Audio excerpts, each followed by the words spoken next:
Double spiral. Ah! Welcome back to Extra Holiday Games. I'm Extra Holiday, and before we get started, I want to point something out real quick. So this kid here in the background, notice she's playing with the toy that Sid made.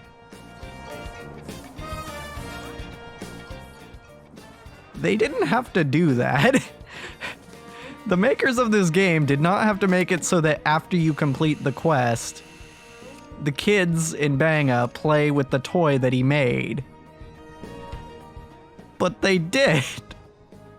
And that's kind of crazy. It's such a neat little touch. Wow, it's crazy. It's crazy that they did that. But anyway, hey, Raven's back. And we might be in Lesbians with her. But also, there's other stuff to do. So let's go talk to Cece. Cat, your friend just left. Huh? After I removed her mask too? Where could she have gone? She said she wanted to see the town through her own two eyes. Yeah, I guess she's never really seen it for herself. Okay, that's fair enough. I can't keep a leash on her. She's gotta be her own person and all that. Even if she is frequently being manipulated by governmental powers. Because that's exactly what happened last time too. What is happening down here? Is a speech of some sort being made? Okay. Anyway, what's there to do on the map? There's another conversation point over here. There's a side quest. More conversations. We did this one, right? Yeah, okay. So to my left, there should be another conversation to have. And yeah. Oh, it's Lisa and Sid. What's up? Oh, right, because I damaged the windmill fighting Raven. My bad. And I just got done fixing the engine component. This really isn't my day. Yeah, there are just some times when nothing goes your way. Lisa and Sid still talking about repairs? Cat, don't ever bring trouble like that to Banga again. Yeah, this is your and Raven's fault. Couldn't you have at least used something other than the windmill? Wait, we broke it? Yep. Maybe you should get Cat and Raven to work off the repair bill. I hate when he has a point. I mean, what was the alternative, huh? What was the alternative? Just let Raven kick my ass? I don't think so.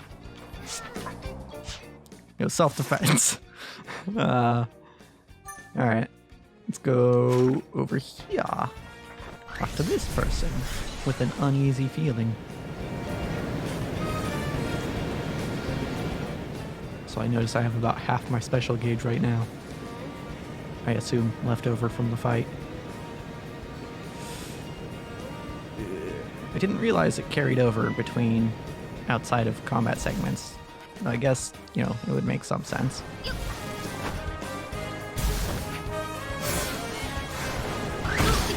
Sorry. Didn't mean to ruin your lunch. That really does cause a lot of unnecessary damage. Or, not necessarily unnecessary, but, collateral. She causes a lot of collateral. I'm not up on my politics, but it doesn't take much to figure out the council and garrison are planning something. There's such an uneasy feeling settling over the city. Everyone's worried. With talk of conscripting people for mining, I guess it's only natural to be worried. Well, I thought they were conscripting an army. Mining? I mean, that's still bad, but... Okay. Over here. Let's just see what's going on here. I do kind of like how after every story mission, there's just a little bit for you to do. I kind of enjoy that rather than being like every few story missions you get a ton to do. Some games do it that way, but I like it this way better.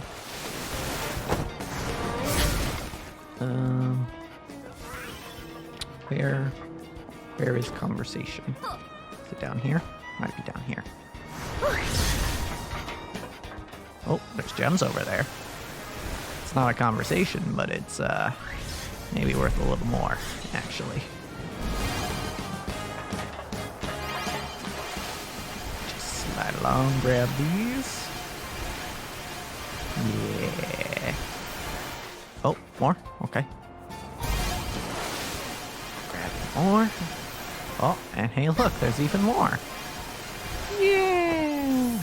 Worth it. Okay, where the hell am I going? Wow, that was a long pier there. Alright. Hey, look, it's this area that I needed to sneak around for that one mission. Also, I think I forgot to mention, I'm pretty sure the quest where we had Sid make the toy was a side mission? I think.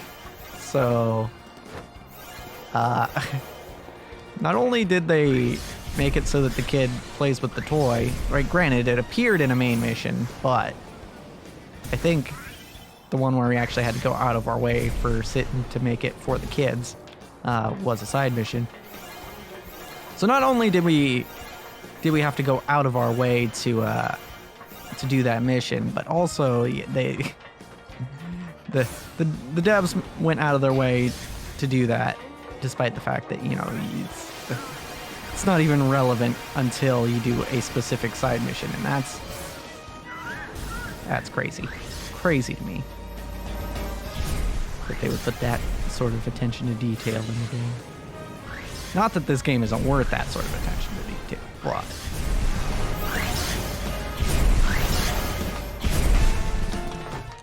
most devs, you know, if this were fucking Ubisoft or something, just to throw shade, they wouldn't do that sort of thing. In fact, the open world here would be like 10 times bigger and have a ton of markers around a mini map, and you wouldn't have so much to do that you'd be like, oh no, I just can't do it all. In all seriousness, that's why I stopped playing Assassin's Creed. It's just there's just so much on my screen to do, and hardly any of it is actually enjoyable. So it's not like I'm spoiled for choice. I'm just it was homework. It's homework is what it was. It gave me a whole lot of homework, and I had enough of that.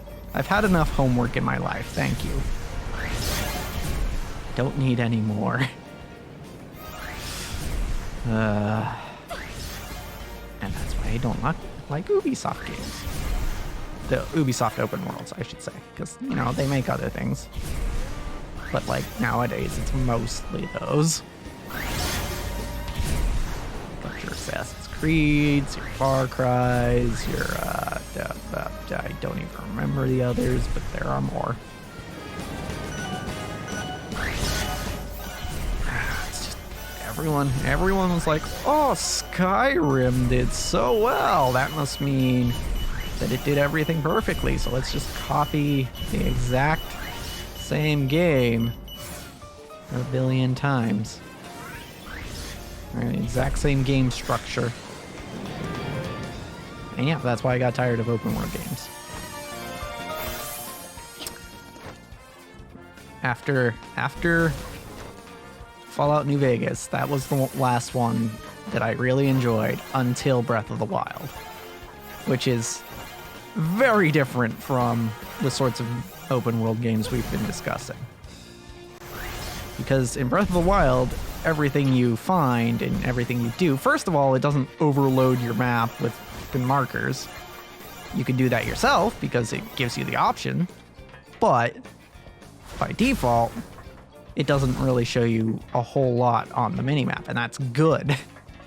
That means it doesn't give you that feeling of, oh man, I just got my first feather out of 800. Like, okay, I'm quoting a video here, specifically a video by Yako Cinnamon. But imagine if Breath of the Wild, once you got your first Korok seed, was like, congratulations, you got 1 out of, how many are there? Like 900 Korok seeds? How demoralizing would that be? At that point, you'd probably not even want to waste your time on them. However, because Breath of the Wild doesn't tell you how many there are, and just kind of lets you discover them yourself, it doesn't mark them on the mini-map or anything. There's just an indicator in the overworld for a little sparkle saying, like, hey, there could be a Korok here. And sometimes there's not even that. But because that's how Breath of the Wild handles the Korok seeds, you actually want to collect them when you come across them. And the fact that the Korok seeds actually have practical use. Like, they expand your inventory, as opposed to, you know, feathers in Assassin's Creed, which are literally just there to be collected. I don't remember if that's actually what they're for, but there are plenty of collectibles in those games that are like that are just there to be collectibles, to just be boxes on a list to tick off. And that really ticks me off. I'm clever.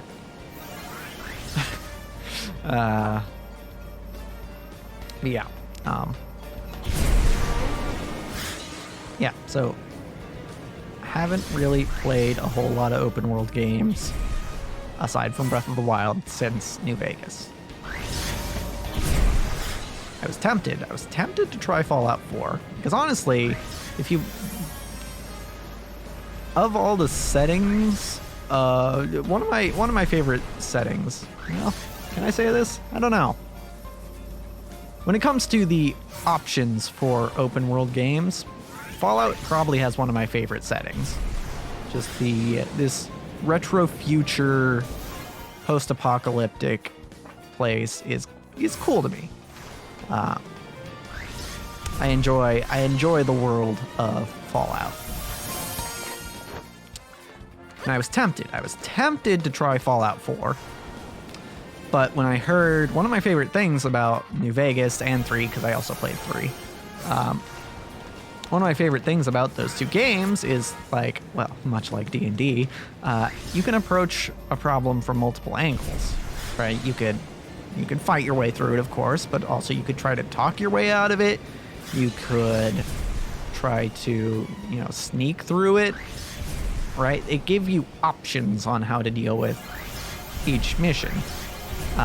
However, Fallout 4, at least from what I heard, again, I didn't play it, largely because I had heard this about it, basically just wants you to kill things.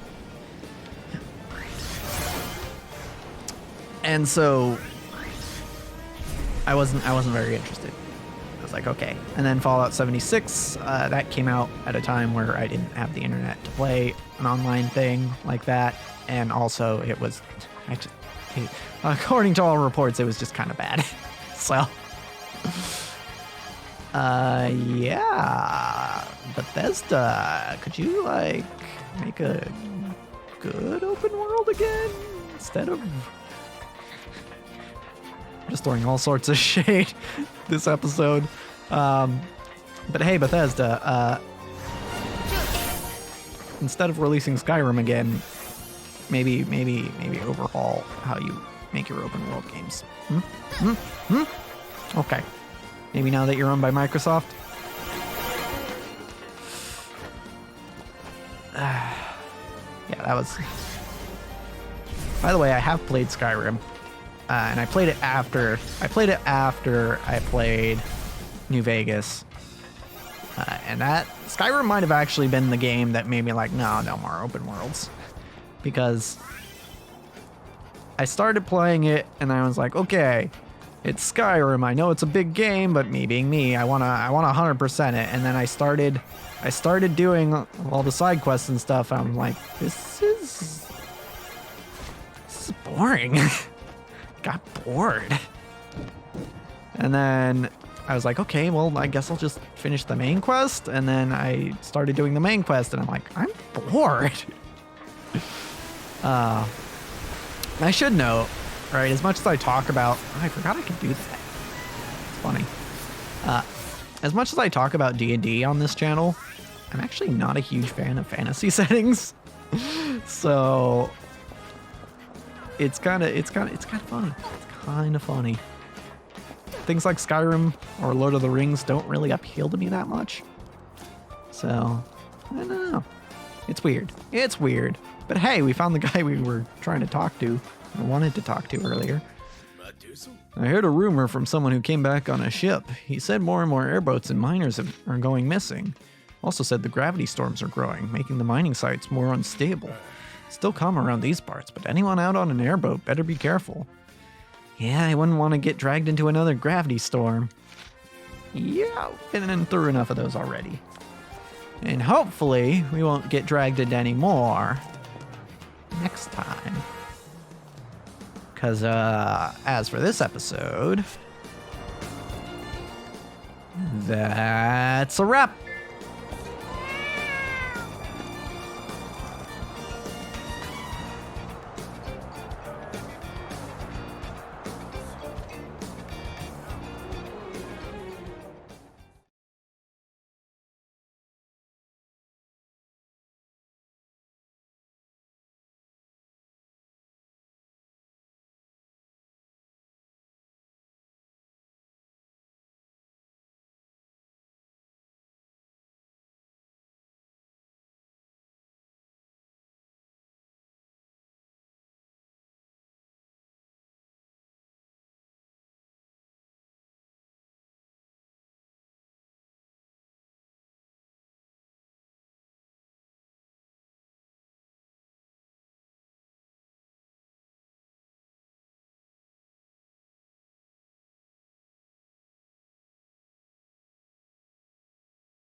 That bird didn't like my meow.